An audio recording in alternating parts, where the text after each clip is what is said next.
Welcome back. I'm here with Tom Scott after a very successful conference weekend. Tom, can you tell us a little bit about how the men and women finished? Yeah, well, on the men and women's side, we came home with the conference championship. It was the third in a row on the women's side, second in a row on the men's side. This is kind of what we've been working towards all year, is the championship season, the month of November. It's what we've been talking about day in and day out since we started practice back in August. And since we started summer training back in May and June. So the kids were excited. Finally time to sort of rock and roll. On the guys' side, we went 1, 3, 4, 5, 6, 7. So 6 in the top 7. And we sat out one of our top runners, Yannick, who will bring back Adam back into the lineup come the regional championships.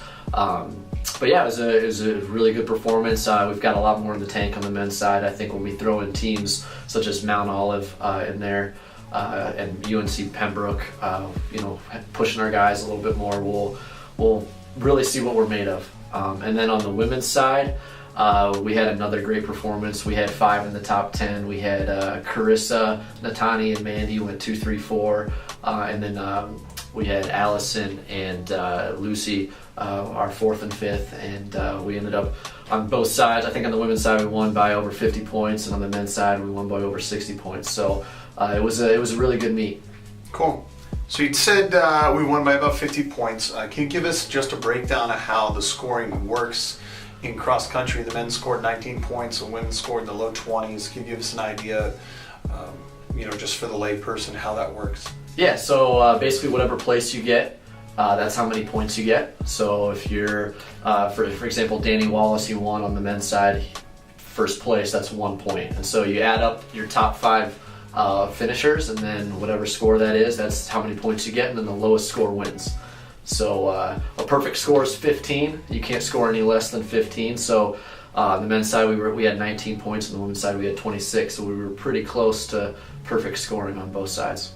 Fantastic. So our next challenge as we move forward is obviously the regional championship. Can you give us an idea of, who the teams will be competing against? Obviously our goal is top 3. That advances to the national championship in Pittsburgh, the first day of December, I believe. Tell us who our main competition is going to be, men and women's side of the regional championship. Yep. On both sides, our biggest competitor is Mount Olive. They've been running well all year.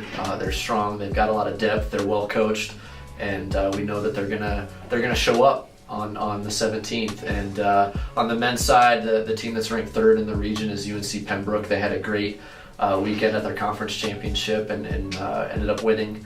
And then on the women's side, the 3rd place team is Flagler, I believe. So those are the teams that we'll be looking for. But we're pretty excited to finally get to the regional championships. I'm pretty confident where we're at fitness-wise. We're healthy, and we're excited. We're looking good, and like I said, we'd like to win on both sides. But at the end of the day, we just want to punch our ticket to the NCAA championships in Pittsburgh, and that's what we've been talking about all year. And we've already seen the course. We know what it's all about, and that's kind of what we've had our eyes set on all year. Cool. So. Well, I just looked at the national polls.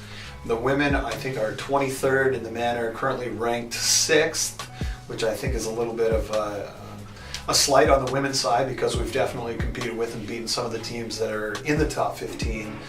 What do you expect at the national level for both the men and for the women, realistically? What are our hopes? Yeah. On the men's side, our goal is top 4.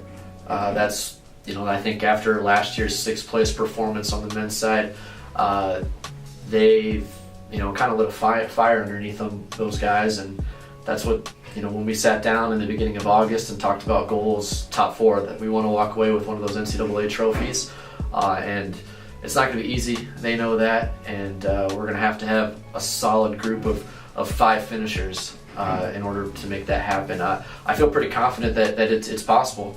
But at the end of the day, we've got to show up and give everything we got on that course and walk away with no regrets. On the women's side, I do think we can be a top 15 team.